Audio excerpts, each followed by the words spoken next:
Welcome back to the channel. Welcome back to another episode of the Freshman 15 College Football Podcast. We have conference title edition this time around. So after last week, we had some surprising finishes that happened. Tulane went down to Memphis. Also, we have it set up pretty well tight as far as the CFP goes with the new rankings. I don't want to skip around too much on this. I want to talk right about last week, go into this week and the CFP. So let's not waste any time. Tyler, my dude, what is up? Not much. I'm just wearing black for this funeral for Ryan Day. I mean, 21-point favorite. And like I told you guys on last week's podcast, you do not bet on rivalry weekend. We saw it happen with Georgia Tech, 8 overtimes. I mean, Georgia really should have lost in regulation. They got that phantom PI call. It was tipped at the line. I don't know why they didn't review it. And then you go roll into the Ohio State-Michigan game, and you know that 20, I think they ended up being like 23.5-point favorites, and they go down 13-10. Ryan Day, once again, coaching scared. That whole team looked all out of whack. I'm just gonna break into this one right now because that was my game last week. Will Howard takes a hit at the beginning of the second quarter, end of the first quarter, going into the second quarter, and then after that he doesn't look right. And you and I were texting. I'm like, yeah, he might have a concussion. He did not look right. All of his balls were late. They were, high outside. And if you've been watching him throughout the entire season, like I have, he was playing like a runner-up to like the Heisman candidacy. We talked about it in a couple episodes. Like, hey, a couple big games here. He's not gonna win it, but he might find himself a seat in New York. And that just did not look like the Will Howard that we've seen for the past 12 games. So then you look at like their running splits and whatnot. When they were running, they had 19 carries between the guards for 18 yards. They ran off tackle 6 times for 44 yards. Why do coaches think they're smarter than what's actually happening on the field? Michigan's strength of the defense is smack dab in the middle. They got two basically first round DTs sitting right there in the middle. Why are you going to try to run into them? We've seen other teams that beat them. Texas, when they beat them, they spread them out. They spread that defense out, run on the outsides, and it's just props to Sherrod Moore. I just can't believe Ryan Day coach scared in this one. It's ever obvious, and the whole debacle afterwards. He's dead man walking to me. I'm not even sure winning a natty saves his job at this point. So, I mean, that was kind of like for who hurt themselves the most, but I'll get right into it just to piggyback off what you were saying. It's a lot that goes into it, and I think the historical context of why, people like yourself, you can say it better than I can say it as an Ohio State fan, but the context of everything is why it's like enough is enough. And the videos are going viral of people saying, yo, we're done. It doesn't really matter. Enough is enough. It's things that you have to do in Ohio State, win a championship and beat Michigan, and he's not done either of them. So there's your problem right there. Now he's 1-4 against Michigan. If I'm correct, right? Yeah, 1-4. 1-4. You never beat Harbaugh. That pisses people off. Yeah, a lot. And I think it was Ocho that said it on ESPN, and he was saying, hey, if Penn State can't beat you when you're at your worst, then when you're going to beat them? Now the exact same thing with Ryan Day. If you can't beat, this is a bad program for me. Not a bad program, but it's a bad Michigan team. No quarterback. The receivers have been kind of depleted. And the strength of the other team really is the interior and the corner on the outside, Will Johnson. But other than that, it's not the same team. If you can't beat this team now, when are you going to beat them? And that's the biggest problem that's sitting there right there, Adam. And I think even after the game, just like, I'm sure you're cool with this. I'm cool with this. I don't mind the players talking shit and like putting the flag in the middle of the field. I'm okay with that. That's part of rivalries. Rivalries are good for sports. It's supposed to be like that. When he looks aloof, like he doesn't know what's going on, and you can just say, what happened out there? You know what happened out there. Like, you don't do that. And it just feels like he doesn't have their backs either, or he's not even kind of justifying their actions. Both sides are warranted in this. I'm cool with both sides having a bit of a beef. I mean, it's supposed to happen like that. I'm cool with that. But not knowing that loses you points in your locker room. For the players that are out there, like with their blood, sweat, and tears for the program, you lose guys like that. And I think that's the biggest issue. And just to make things worse, man, you don't compete for the Big Ten championship anymore. You lost that right. Yeah, that's one of the big ones too. Yeah, it's almost like, well, we'll get into this a little bit later. That's almost a blessing as a curse. But to piggyback off what you said, after that game, they showed him repeatedly. he had a 1,000-yard stare, man. He like didn't know what was going on. Mm-hmm. You know, the whole like, you know, the fight debacle afterwards, like acting like you know not know what's going on. But Yeah. it's Yeah. just the fact that you're coaching scared. You coach. You know, we talked about this before. He coaches not to lose when you should really coach to win. We've seen it. We've seen it in college. We've seen it in pros. Different coaches do this, and we can hit on it almost every single time. And the fact that Will Johnson is out for Michigan last week, and you don't throw the ball like you're supposed to. With your receivers. Yeah. With those receivers, you have three of the best receivers in the entire country. Why are you not? You know you can't run up the middle, spread them out, and take your shots because, like we've talked about before, you can shut down Jeremiah Smith, but then you have to deal. You can't double team them all. You got Carnell Tate who can go off. You got Emeka Ibuka who can go off. But now, what really makes me mad about this whole situation, that this is over and he's going to go into the playoffs and he's going to coach free. He's not going to coach scared. And we're going to see his teams go off like C.J. Stroud did against Georgia a couple years ago. And that's what's absolutely infuriating about him as a coach is you're coaching scared. And that's a game that most people care about. You know, 95% of the time is you can have, you know, that's that famous Jim Harbaugh quote. You can have the worst season ever. Records be damned. The only game you care about is Ohio State versus Michigan. If you beat your rival, that's a successful season for you. And it's just, you know, it's been like hitting you in the kneecap with a baseball bat over and over and over again. And, you know, I'm tired of it. If they move on, you know, good luck at LSU, buddy. You know what, man? I think the part where this actually does matter. I mean, the Big Ten isn't what it's supposed to be. Like, it doesn't really matter necessarily. Right.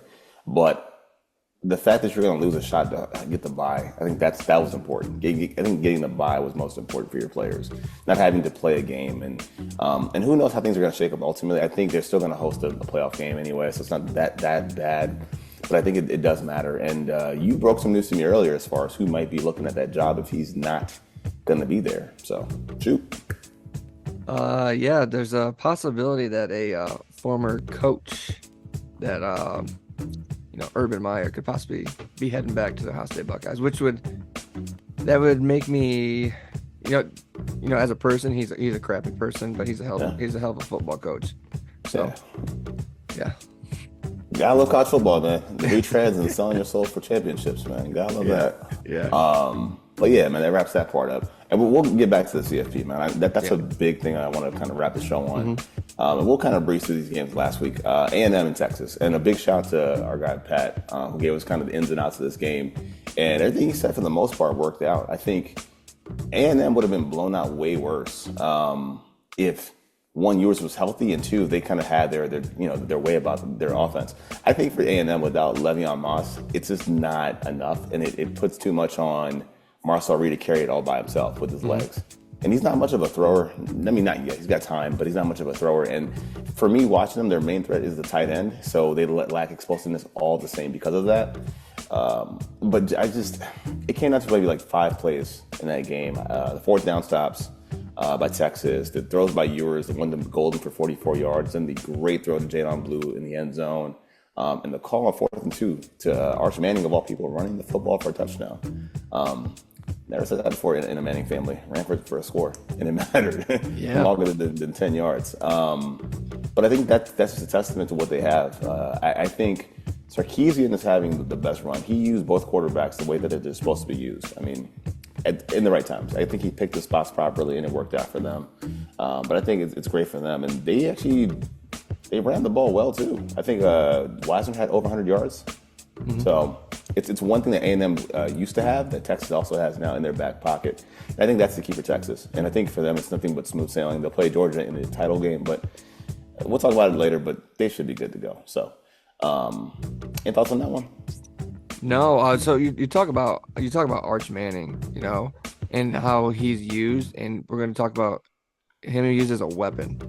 He's not just a quarterback; he's a weapon. He's mobile.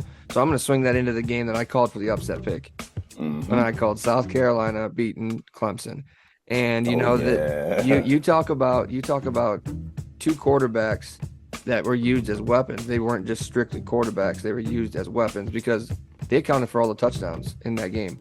Klubnik had 2 rushing touchdowns, and then Sellers had 2 rushing touchdowns. But they're almost more prolific because you see him, he puts that team on his back, and he doesn't have the star power around him like Clemson does. Clemson has the big offensive linemen. They have some 4 or 5 star guys. 5 stars, yeah. Yeah, and then you have, I think Sellers is a freshman too. If I'm not mistaken. Though that moment, that rivalry did not seem too big for him.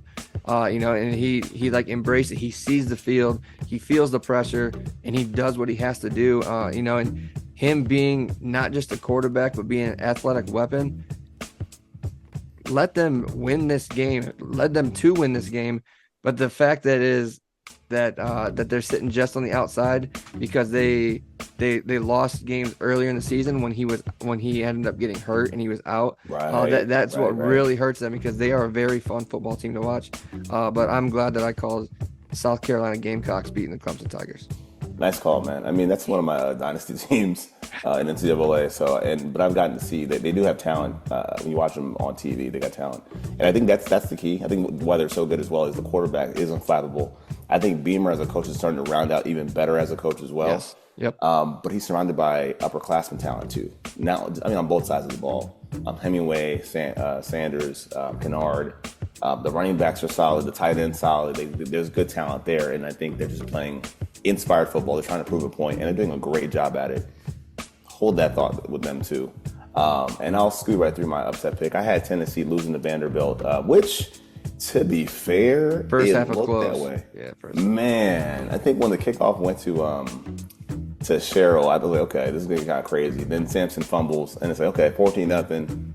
What do we got going on here? But I think it's just the compliment to Tennessee also. And Vandy's not a slouch anymore. Vandy has taken people that like off the grid, off the board a couple times this season. But I think they just kind of found their rhythm. I mean, once Nico kind of got in his flow from the pocket, he hit the big play to Thornton for the touchdown, tied the game, then the defenses took over. Pavia is a problem for most teams in the SEC, let alone the country. He's a big problem, but they were able to kind of keep him kind of at bay. They made plays, in the trenches, especially on 4th down, and they just kind of got their way. I mean, they kind of found their step. I think with Nico was hurt, they kind of were trying to play to his injury a little bit, like Texas has been doing with Ewers. Yeah. But now that he's healthy, they both look great. The running back recovered with a big game. I think that's his 10th 100-yard game of the season. So Sampson, props to you, my man. And they're scooting right along, man. Also into the CFP currently. So shout to Tennessee. Yeah, that was, like you said, that was you said Vanderbilt is the reaper for the SEC, and like you said, that first half it was like ooh came knocking, came knocking, but the Volunteers had different plans there, but yeah, it's really fun to see those smaller teams rise up. We saw Michigan do it, but that's one besides this one. But like Vanderbilt, South Carolina, like these teams are on the rise, taking out these more powerhouse organizations, and that's what makes college football so great. It is, man, and I think even now, looking at this week's games, the ones that for me, like my marquee game is not one you would think of normally, which I think is pretty cool. Actually, I ain't gonna lie, both of them are my spotlight and my upset pick are totally off the board, thanks to Miami being out of this chase, Clemson, and the old guard, Florida State. Like, it's different. Like, this week's games just don't have any of that old school blue blood aspect of it, because minus Georgia and the SEC, of course, because that's what they are. But outside of that, it's fun to kind of see that with SMU playing in a title game. So cool stuff. Real quick though, man, I want to go over this week's Saturday spotlight. I think we may have the same game, but I want you to go first. I'm gonna go Friday night. Shit. Is that what you had? I can switch. No, man, I can switch my game real quick.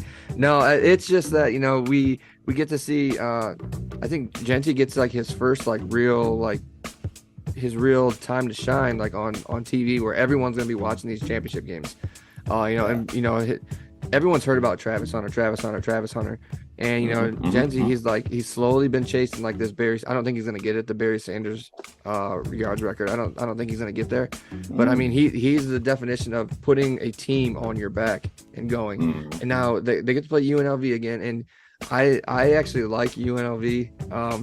their style of offense, that go offense that they run. I think I texted you about it. Yeah. It is really so if you guys don't know, it's a West Coast version of the triple option, and it's so fun to watch. They put so much strain on the defense, and I think they did play earlier this year, but I can't think of that coach's name in Las Vegas, but he's got that team humming. He's got that organization is on the rise, and I think if they win this, they actually slide in and Boise gets out, if I'm not mistaken.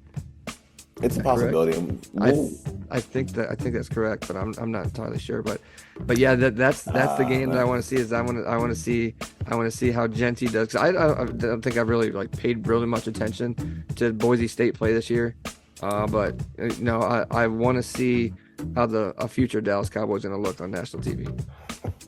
So I mean, we've kind of had our eyes on them through third party. To be fair, Boise State's one of those teams that play at midnight every single week anyway, and it's hard to kind of keep up with them. Plus, they're in that conference, and his games kind of coincide with the bigger games on slate. Just keeping it a buck. When he does play on TV, it's ESPN3 or something like that, and it's kind of coinciding with the games on ABC at night. So it's tough to kind of keep up. So it's I'm admiring him from afar.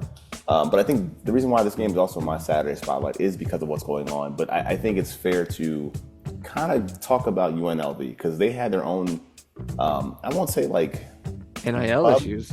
Yeah. Yeah, man. So for those that don't know, their quarterback, it's Sluka? Yeah, Matthew Sluka, right? Yep. So they bring the quarterback from, I believe it's Holy Cross of all places. They bring in the quarterback from Holy Cross. He comes out to Vegas and they say, hey, you're our guy, you're a quarterback, we want you. They go 3-0 with their quarterback. He apparently says the check did not clear, so he took off and he bounced. So the team was 3-0, undefeated, and ranked at the time, I believe, when he took off and bounced. So basically, for them to kind of recover from that with their quarterback is Haj Malik Williams. He's a dual threat, so different from Sluka. He's actually lifted the entire offense up. I believe he is obviously first in passing, but also second in their rushing attack. I think that's the key. I think that's what they're going to do. They're going to run the ball, the exotic triple option behind their quarterback or running back, if you will. I think that's great. And for all intents and purposes with Jeanty, you said it before, right? It's been Travis Hunter. For those that are of the FanDuel influence, the line has dropped in the last 2 days. So before it was like a minus 5,000 in favor of Travis Hunter winning the Heisman. Now apparently it is a minus 1,500 and went from 2,500 plus to 1,000 straight, I believe, in favor of Jeanty stealing the award. So it's kind of close now, and everybody else is 5,000 and beyond. So it's a 2-horse race, and I think honestly the Broncos are going to run that race and take it. However, he must do a couple things, and that is solve this defense. For those that don't know and have not seen UNLV, and I'm sure many of you guys have not seen them, they are a top 10 defense against the run. That means, I believe it's 3.3 yards a carry allowed per rush. Now, if you guys watch college football, imagine that. Imagine all the exotic offenses, defenses you're going to see. Dual threats, quarterbacks of all sizes, and running backs of all sizes. To stop teams to 3.3 is unheard of across the nation. It's a big deal, so they stand out. It's not a game with them. And I think if Jeanty can kind of solve them, and I want people to respect the opponent in UNLV. If he can go off for 150, 175, 2 touchdowns, where he's going to have, I think, 2,800 yards or 2,400 yards, 30 touchdowns rushing, he's your Heisman. Yeah. I said on Twitter today, he's your Heisman. If he has that kind of performance against his team that stops the run this well, he's your guy. And also shout out to the defense too, because I don't think people know this about Boise State. They got a pretty good defense too. So peep game. Ahmad Hassanain and Jaden Virgin Morgan have amongst each other 18 sacks. So yeah, they're bringing the heat. Just want to say, yeah, again, if the dude balls out and he erupts, you can pretty much book it. He's the Heisman. They're going to the CFP. That should be that, I think, for Boise State. And this is a Saturday spotlight for me. Yeah. So if we roll into the upset picks, I think I'm going to take Matt Campbell and the Cyclones over Arizona State. I think Matt Campbell. He's been around a while. I think it's 4 straight years of 9+ wins. He finally gets into with the expansion, he gets into this thing, and they run a pretty good offense. Right now they're I think 3-point dogs, so it's really not that big of a deal. But the winner of this game, all intents and purposes, is sliding into the playoffs, and the other one is out because one's 16, one's 18. So whoever wins is going to be basically that at-large bid for that last like conference champion spot. And I think it's going to be, I think Iowa State's going to upset Arizona State in this one. I know Dillingham's had quite a bit of magic here lately. Your boy Scatterboo, I know. That's the man. I know you like him. But I think Iowa State's going to pull out in this one. So I think the biggest thing for them, I think that's why they're cooked, is they lost a receiver. Jordan Tyson is a big weapon for them. So now he's out indefinitely. You're like, that might be a wrap, man, because you can only do so much with just your running back and no receivers. He was their leading receiver by far. So without him, and I believe their quarterback is a freshman too. So it's asking a lot of the senior running back and a lot of the freshman quarterback with no receiver. So take that for what it is. So I would smash that pick for those that are looking for upset this week. And I'll tie this one together because my upset is a bit different and a little less conventional.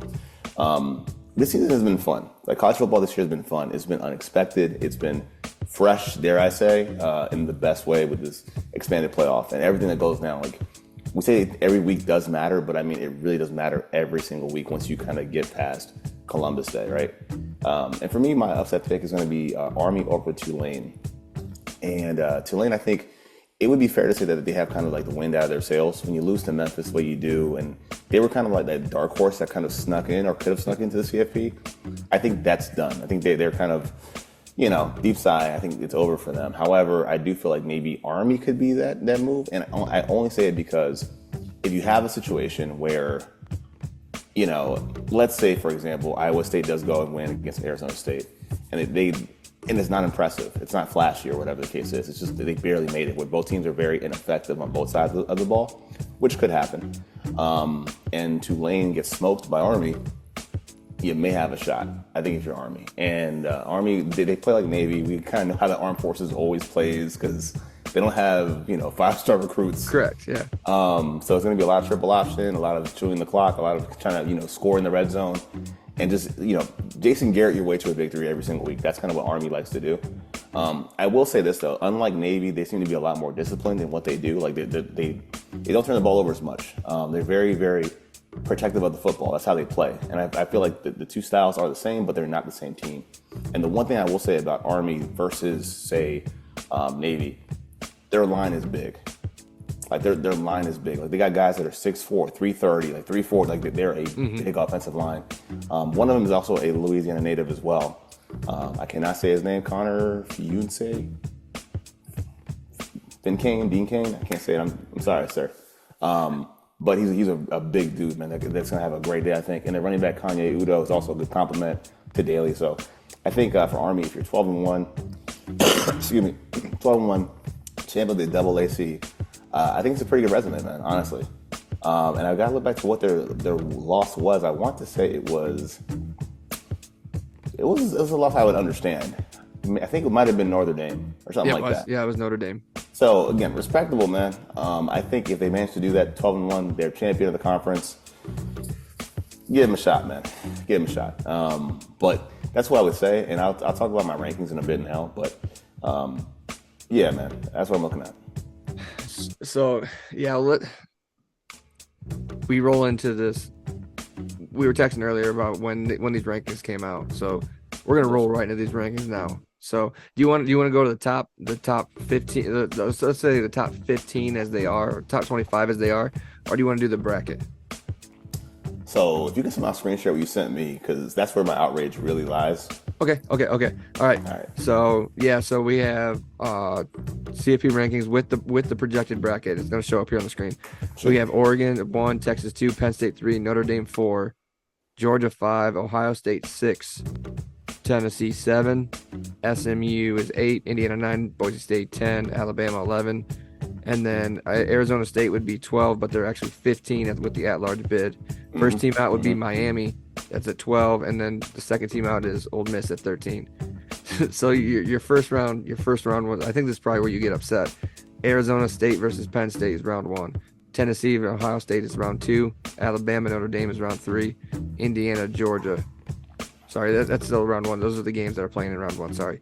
Arizona State, Penn State, Tennessee, Ohio State, Alabama, Notre Dame, Indiana, Georgia. Yeah, man. So a lot of these actually kind of cook my gears a little bit, and here's kind of why. So I took notes here, and I wish I could find it from you because it was actually pissing me off. But I really don't like the fact that you allow a team, for instance, like Georgia to kind of, I mean, that's not right either, right? Like that's not right. So for me, the whole thing is, and I'll say it like this, I think it's all one big fucking sham, honestly. Georgia is locked in at 7, right? So you have them at 7, and I wish I had the screenshot you sent me, but they're locked in at 7. Now, by being 7, here it is. So here's the problem. By being 7, they end up getting a home game against Indiana, which I think is screwed because Indiana lost one game this season against you guys in subprime conditions. Like, it wasn't a nice day. It was like a kind of a shitty day, and they lost. Cool. That's their only loss of the season. But I've seen these guys lose to Alabama also. And I think part of the issue as well is like they got pushed to the brink last week. They had a air quote pretty loss or pretty win, I guess, against Georgia Tech going to 8 overtimes. A game they should have never won, which you said they got helped in, which I agree. Yeah. Then what they do is they kind of avoid having to like duck the smoke or whatever, or let it blow over. They didn't get to play against Massachusetts. Like, man, get all the way the fuck out of here. That's not cool. Like, you can't boost your, and we know what's going on. They're being boosted by playing in the SEC. Yep. Sure, but your last 2 games were not against the SEC. Correct. They weren't, right? So it was UMass and Georgia Tech, yeah. UMass and Georgia Tech. So that's not even fair. And honestly, man, I hope Texas dogs them the hell out so we can just kind of reassess the entire thing because that's totally messed up. And that's just one problem I have with it. The other problem I have with it, the big problem I have with it, and I'm sure you would agree, is Alabama, right? Yeah. Oh, yeah. Like, I mean, you tell me, shoot first about Alabama, because that's the one that really was like, yo, because for those that don't know, as we were like doing this before they came out, I'm sitting there, I'm like, let me guess who is 1 through 12, and I kind of nailed it. Versus except one team, I nailed all but one, and when I went back to go check, Bama was in. Yeah.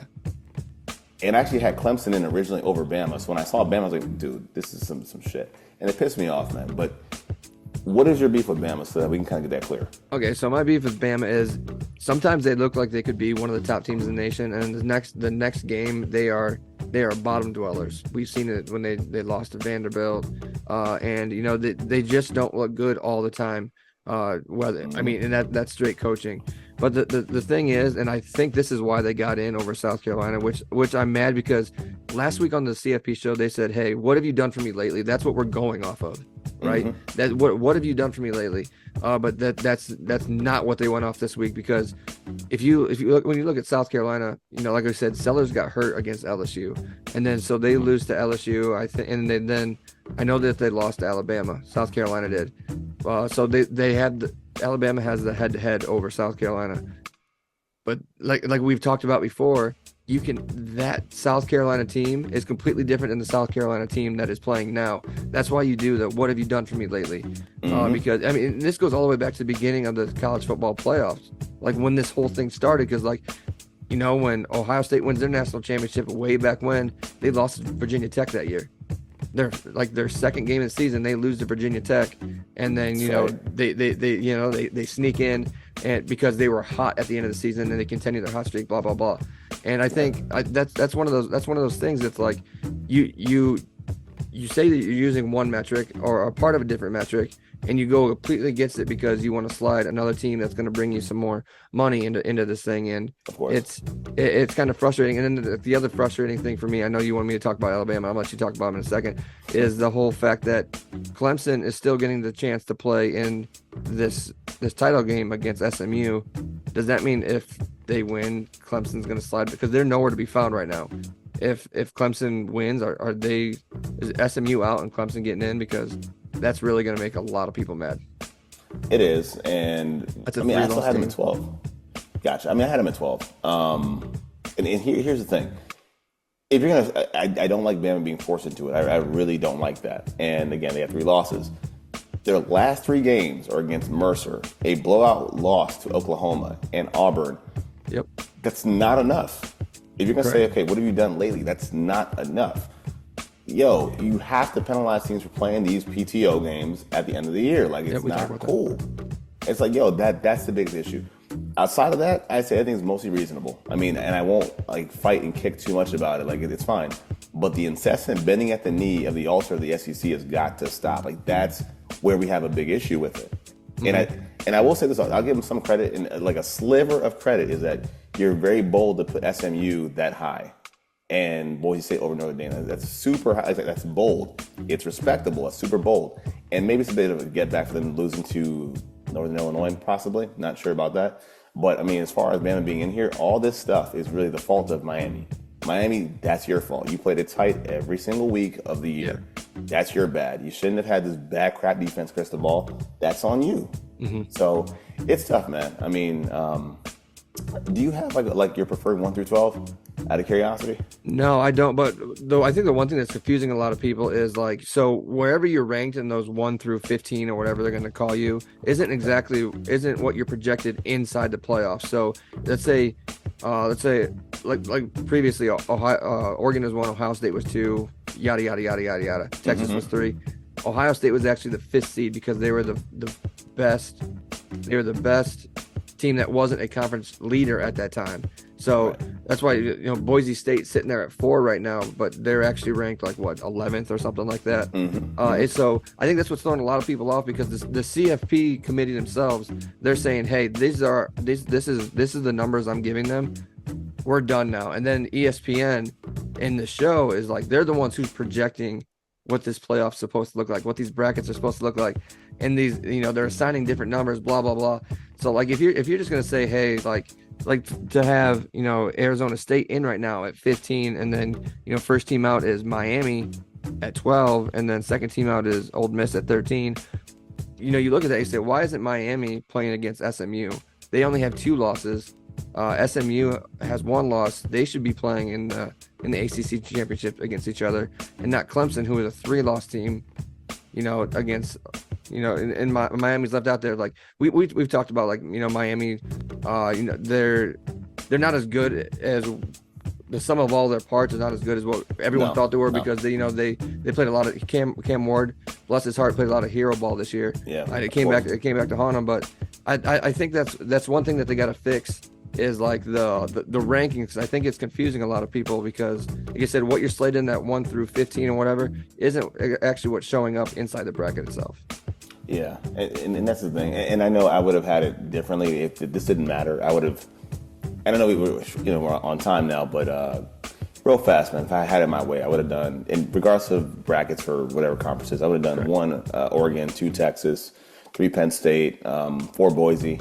I'm cool with that. 5 Ohio State, even after the loss. Indiana, Notre Dame, SMU right there. Georgia, Tennessee's like they feel right about 10.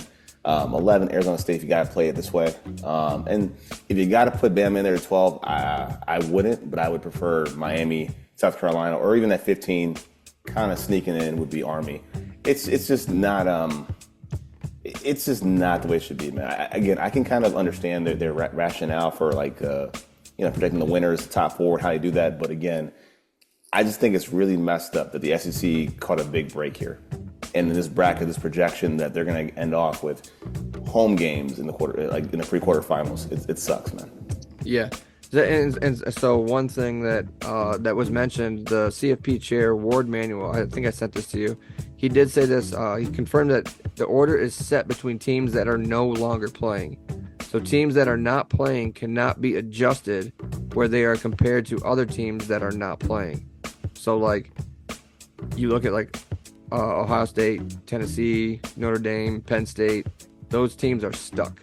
They're good. They're good. Up. So I know we're cutting real close on time here, but like I had someone ask me a question today, like, so if Oregon loses to Penn State, does Texas move up to number 1? And then because the way I've always thought about it is those teams would just flip-flop spots. So like Penn State would jump to 1, Oregon would jump to 3, but then Texas would have to move up there if they beat Georgia. So I'm not sure how the committee's gonna do that, because they'll tell you one thing and they're gonna go ahead and do another thing. And they've been doing it for like the last decade that they've been doing this kind of stuff. So you never actually know what's actually gonna happen, because they don't know what's gonna happen. They don't, man. And I mean, you said it before. It is what you. How do you say it? What? ES. Oh, the ESECPN. Yeah. It's crazy, man. Crazy acronym, dude. I mean, but nah, man. I think we got a lot crammed into this show. So, guys, thanks for holding it down with us. You guys love the video, love the content. Hit the like button, hit the sub button. Find us on Twitter. Me at SDQ Flight Crew. Tyler, Cryptic Ghost 2. And last thoughts, my man. No, man, it's a fun weekend. If your team is set in there, shout out to Reed and his Notre Dame Fighting Irish, man. They're just sitting there, sitting pretty. That those guys sit back and enjoy some football for the next couple of weeks, because it's about to get really stressful for about 12 teams. So that's all I got for today. That's what's up, guys. For my guy Tyler Moore, I'm LP Cruz. This has been the Freshman 15 College Football Podcast. Peace. Peace.